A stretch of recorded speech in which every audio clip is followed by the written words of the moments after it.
Welcome to this live queue with Formpipe. I'm joined here today by CFO Joakim Alfredsson, and we will later be joined by CEO Christian Sundin for the Q&A session. And as always, I want to highlight the possibility to ask questions below the stream on our homepage. But now it's time for Joakim Alfredsson. Welcome. Thank you very much, Fredrik. As you can see, yes, I'm not Christian. He is currently in the US visiting our American sales team there to discuss LaserNet with them. Good fun. Just happy to be here today and looking forward to this session with you to discuss the Q3 highlights. Diving right in. There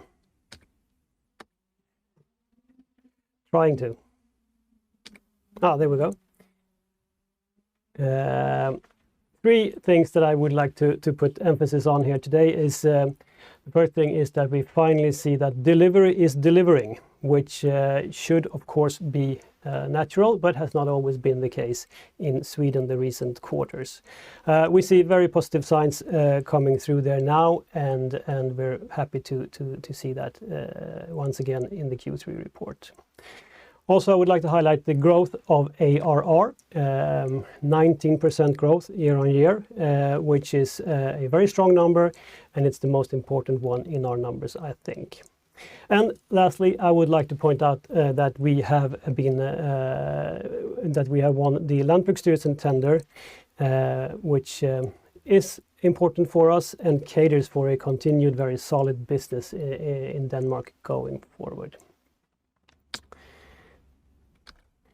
Okay, I see that the clicker is not really working here, so there we go.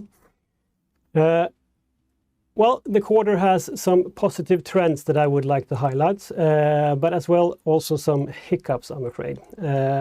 On the positive side, we have what I mentioned about the Swedish delivery organization now finally showing very good improvements, both organizational wise and also numbers wise. So good to see that that is finally on the right track, and on the people side as well, I would like to point out. We also see continued good traction in the business area private. We have a SaaS ACV in the quarter of 6.5 million compared to last year 5.6. It's not a huge difference in numbers, but there's a but there that I will come back to later as well. And lastly, again, the tender with Landbrugsstyrelsen, I would like to point out that we are still in the standstill period here, and it could well be challenged, but it has been communicated, so we are free to talk about it. This is a big contract, total value of around 250 million Danish over 4 years. We are siding here with a partner, one of the very large international consultancy houses.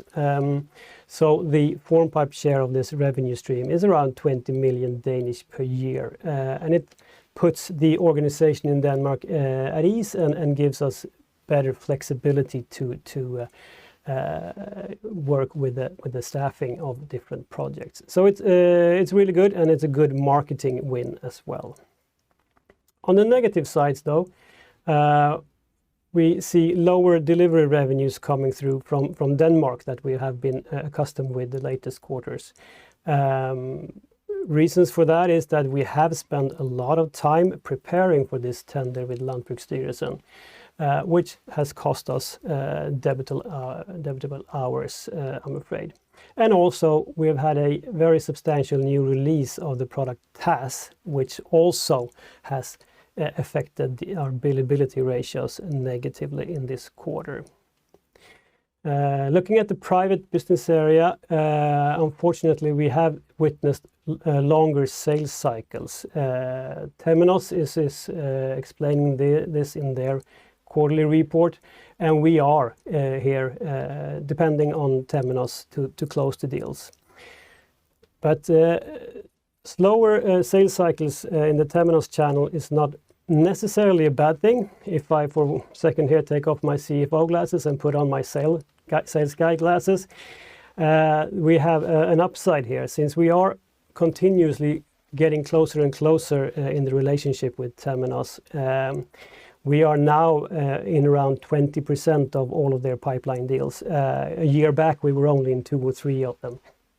So the longer it takes for these to materialize, the probability that we will be included in more deals actually is increasing.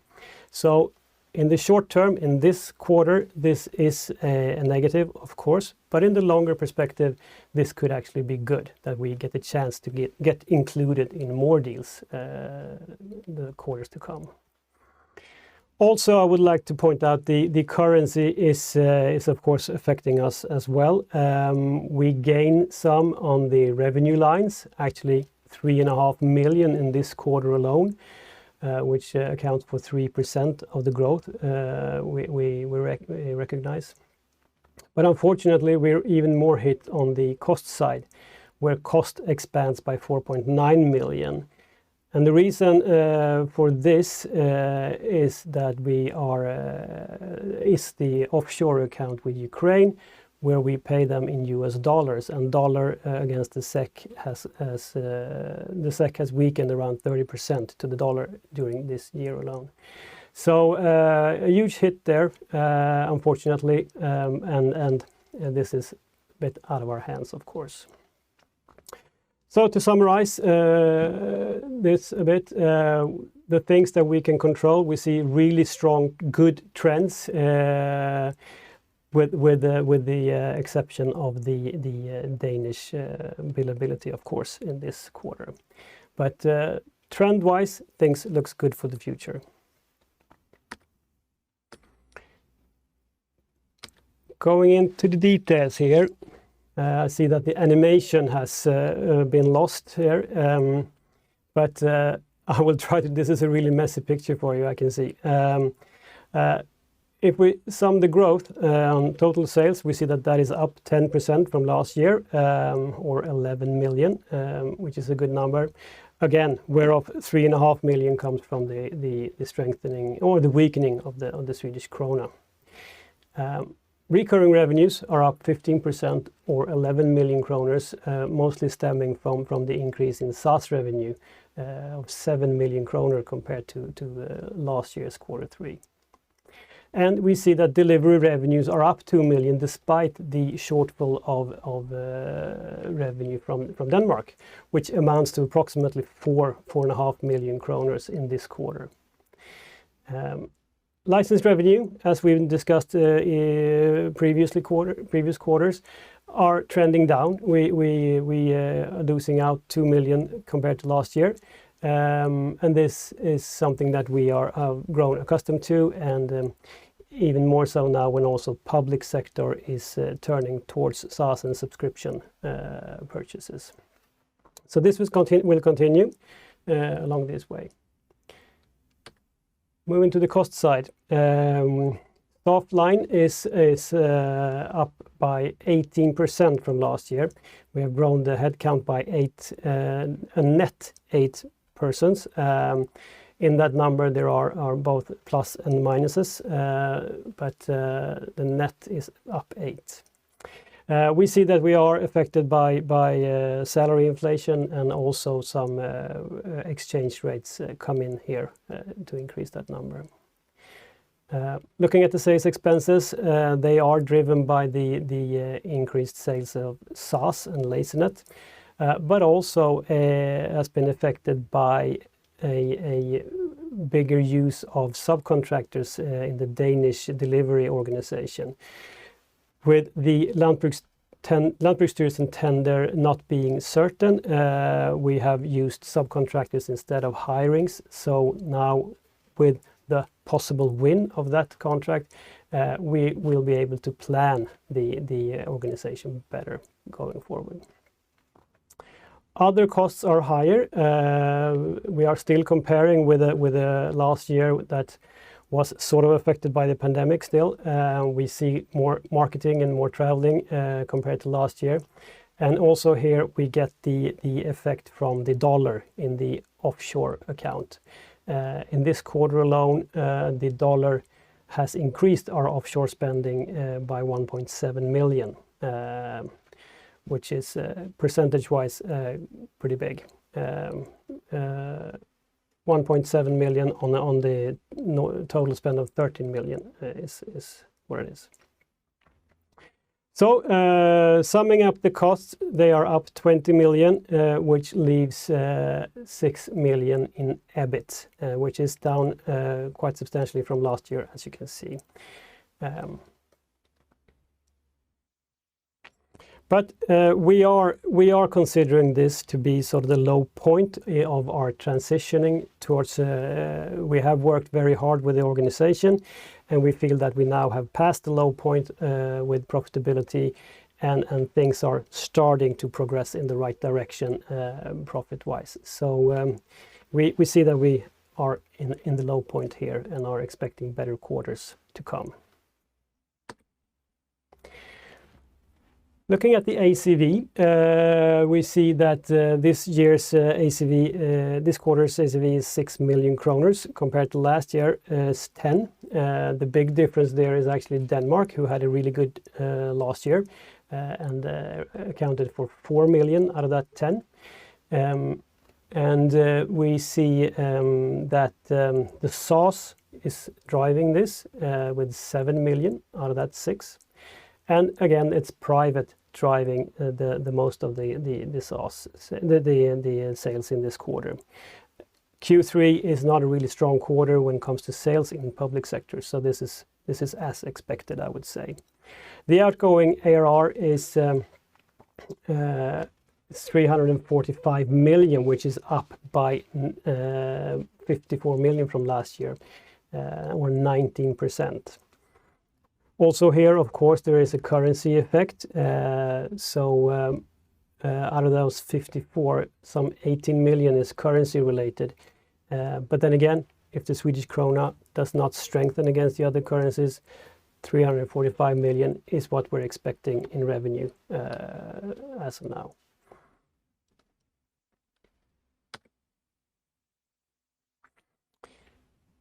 And you have seen this graph before. It's pretty much looks the same each quarter. What is interesting is to see that the top right graph is actually the staples there are getting higher and higher. The increase from quarter to quarter is bigger. It's getting larger.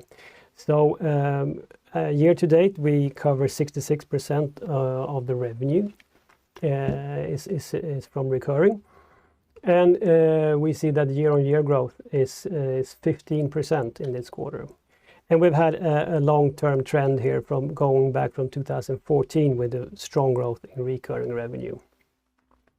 The graph down to the right is used to be my favorite graph. It's not really anymore. By that time, since the line is pointing downwards, but we still are over 80% of the fixed operating cost, and we see that now we are stabilizing the business, and this line will start climbing upwards again. Again, the level of recurring revenue is what has allowed us to be so forward-leaning in this growth strategy that we have been driving quite aggressively the past quarters or years. So ending with this picture to see how the SaaS has been built up during the years. This graph is starting to stretch out pretty long, so next year we will have to get rid of 2017. But that picture is very clear that the emphasis we put on growth is paying off, and we are on a different level now than a couple of years back. So and we're continuing on this route forward. So that was my last slide, I think.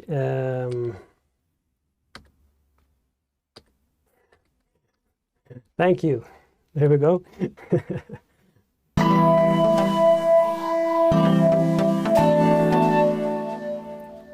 Thank you, Joakim. And once again, I want to highlight the opportunity to ask question below the stream.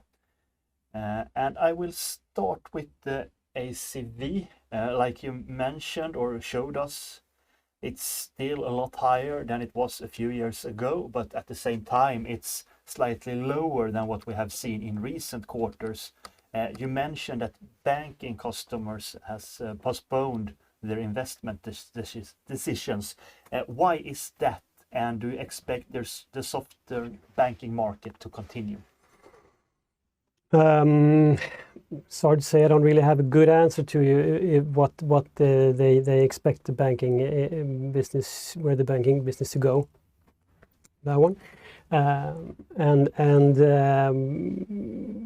but we see that Temenos is not losing out the deals from the pipeline. They are still there, and they are working with them. They are just not converting into sales as of right now. So as long as they're there, we're still in the game. And as I mentioned, the longer they take, the higher the probability that we will be included in more of their deals. So yeah, both negative and positive, I think. Okay. While the private and the SaaS ACV were quite okay, or quite good, support and maintenance and Sweden had a negative ACV. What are the reasons behind that? Well, I think there is always some churn in the numbers. Normally, though, Q3 is a very slow quarter when it comes to new sales, so the churn number comes through, which it wouldn't otherwise. So nothing radical. Okay. The positive momentum in public Sweden continued in the quarter. What response have you got from your customers regarding the reorganization so far? Good reactions, I'd say. They like doing that the product company takes more ownership of their solution, and customers want to do more. They want to expand their use of their products. So they are looking very positive on this change, and us coming closer, also driving development initiatives together with them is good, both for them and for us. So positive, I would say. Okay. Public Denmark came in rather soft compared to a strong third quarter last year, I should say, due to lower deliveries primarily. I mean, you have talked a bit about why, but what should we expect going forward? Should we expect those factors that you mentioned to fade, or what's the best? Yes, I would expect them to fade out. Of course, the tender with Landbrugsstyrelsen is over and done with, so that will not. We will not spend more time on that now. Of course, should the we are in the standstill period, runs out on 31st of October. If we then sign the contract with them, we go into a period of initiating how we will work together and the handover phase. So that will, of course, require some time, but not in the amounts of what has gone in there yet. And also the TAS release has now been released to the customers. There are still some work being done here during October, but I'm expecting better numbers to come through in Q4 already. Okay, once again, I want to highlight the opportunity to ask questions below the stream on our webpage. Since the last quarter of 2021, you reached a new higher level of ACV. However, since then, you have continued investing in the private segment, especially. When should we expect the investments to pay off in an even higher ACV, possibly? Yeah, we are investing for growth, which has paid off pretty well so far. But what we've experienced is that there is a lag. There is a time lag of around almost 1 year when we do invest in capacity before that pays off in actual sales. Where we are now is that we sort of have reached. We will continue to grow in terms of staff, but we will not grow at the same pace as we had done during the last couple of periods. So the cost increase will slow down, and the revenue increase will keep up or increase faster is the plan.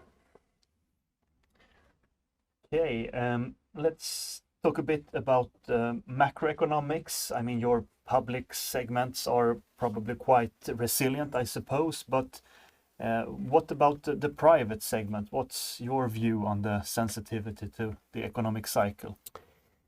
Well, really hard to have an answer on that, I would say.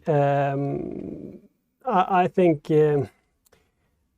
we have two big segments in the private side. I mean, one is the Dynamics side, which spans from very small companies to quite large organizations, and then of course we have the Temenos track as well. But I'm sure that some of the smaller businesses will be perhaps postponing investments like this.